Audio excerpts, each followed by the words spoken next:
The town of al-Baghdadi falling into the hands of ISIS as the Iraqi army evaporates. This as the terror group gains ground in Anbar province, some predicting a collapse of the area within hours. ISIS forces was attacking Mosul. Thousands of civilians, religious minorities fleeing an onslaught of violence. The explosions start to be higher. We watch horrific images of Christians being beheaded, slaughtered, their throats slit. When they took me from the highway by gun and they put in my eyes and chain for 9 days. ISIS claims its militants are still on the streets of Tikrit. ISIS have crucified a man in Syria. Still, there's this suspension of belief that would ever come here. They hate Christians especially. We don't know why.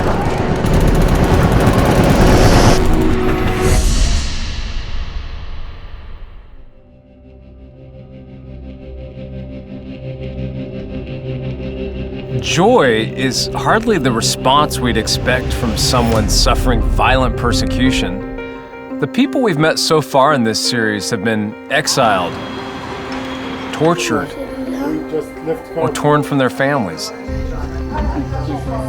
At this point, most of them have no hope of returning to anything resembling their former lives. Is it even possible to find Christians with smiles on their faces? Is it possible to find Christians with joy in the midst of these types of trials?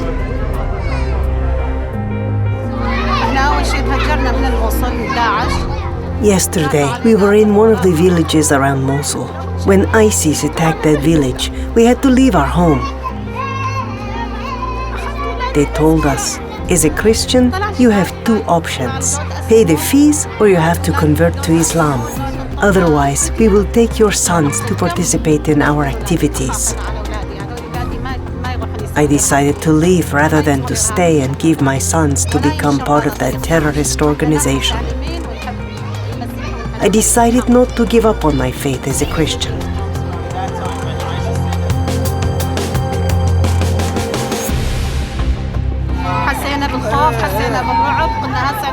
When we heard them saying the rules for Christians, we were really scared.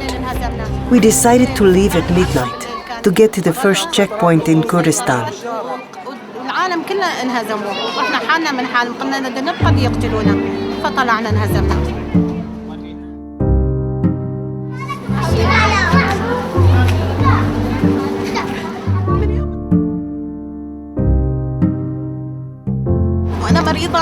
I'm so sick and I cannot take it anymore.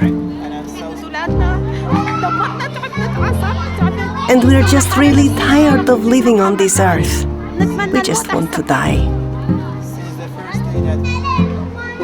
God really doesn't care about us, and that's it. I don't know what else to say.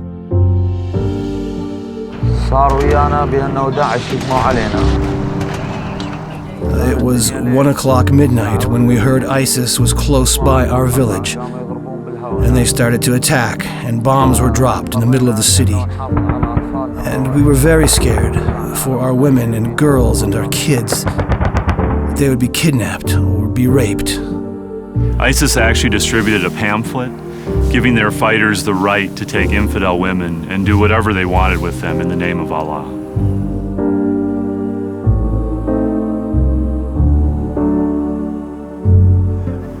One of the sad stories I heard about a Yazidi woman. She's married. She's a very young guy. She's less than 20 years old. ISIS took her from her family. She stayed there more than 90 days. They used to rape her 4 times every day at least, with 4 different men. It's a disaster. I feel afraid of everything. And all our dreams are destroyed. Everything in our lives has been destroyed.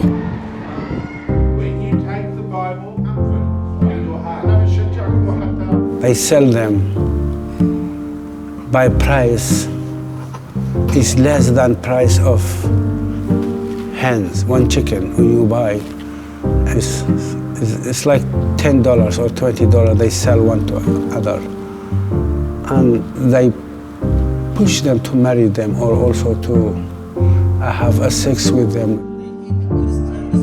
I mean, I can't imagine being in that situation and still saying, God is here and he's gonna work in our people and he's gonna work in our lives, and there are gonna be great things that come from this.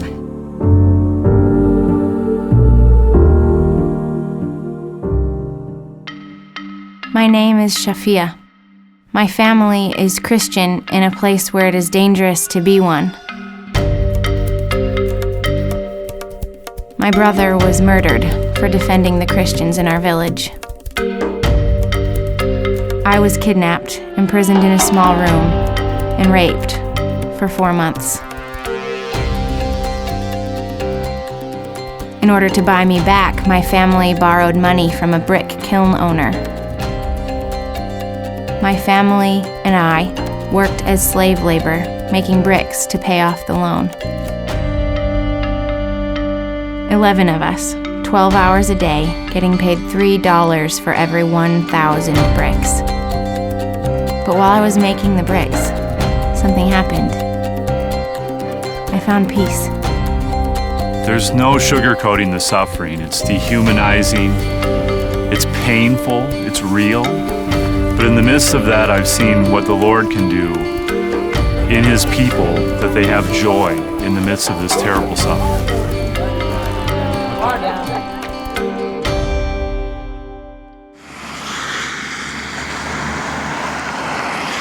Today we were filming, and actually after the distribution we got caught by the security police, and they took us to their office and started asking questions. As I've learned to value Christ more than my own safety, it's become easy to operate in these environments of risk, in environments in which they live in all the time. So being with them has taught me to let go of that concern for my own safety, for really the things of this world, including physical safety. All of this happened, and they kept us for more than 2 hours and keep asking questions. I get fingerprint, and they took my fingerprints, and also I signed that to not doing it again. But it's third time actually that I have been caught by the security police. And like I said that in the earlier, that nothing can stop us. These are nothing compared to the earlier church that they get persecuted. And now as under the persecuted, church is going to grow fast and incredibly. Aram has a very different view on life. He's walking a very difficult road, a narrow path that he's chosen, and he handles it all with grace. If we have a comfortable life will keep you away from really what you are desired to do in the ministry. So all of this is nothing compared to the reward that you will be receiving in the heaven with Him. They know that God is there and that He's gonna work no matter what.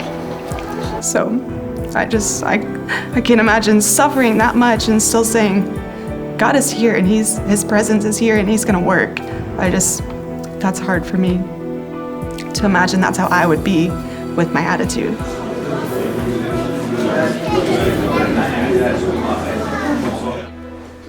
And I've been asked to talk to about 17 girls. They run from Daesh. They said, they tell me, if you talk with them, we know your words is different than our words. And this is also make me happy, because they are start to know that the words of God, words of Jesus, are different words of people. He loves you. I take care about you. And He's also suffering with you because you are suffering, and His heart is broken because you are suffering. She said, yes, I am very sad. I lost my family, I lost my home, I don't have anything. But inside, deep inside me there's happy of Jesus. There's Jesus inside me. So this makes me happy.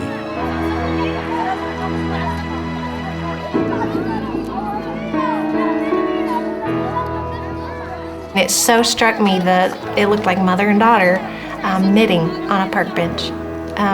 They probably had nowhere to go, nothing else to do, but they were going to keep on with their daily lives.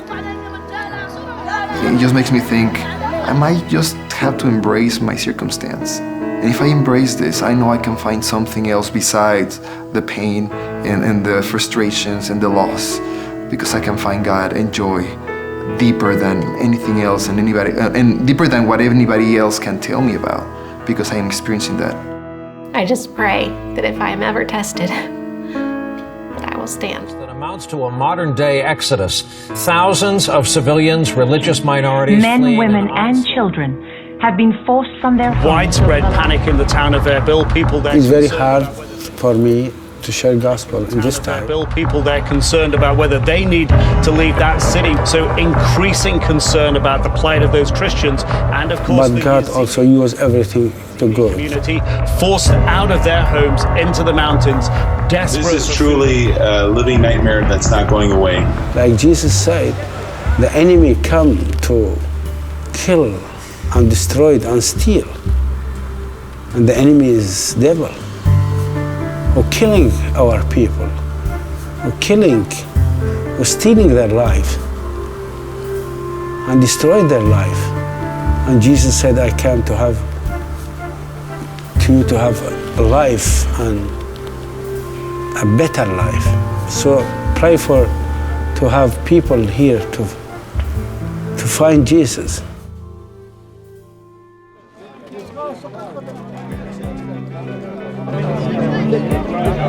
In the book of Hebrews, the Apostle Paul encourages the church to keep our eyes on Jesus, who, for the joy that was set before him, endured the cross. For the joy that was set before him. That joy was the knowledge that by taking the punishment for our sins, he would make it possible for us to be with him forever. As Christians, our time on earth is not going to be easy. We've seen that over and over in this series. But our lives here are only the beginning of the story. Jesus is King. Jesus is coming back, and he promises to give us joy in the midst of it all, because he has already defeated the enemy.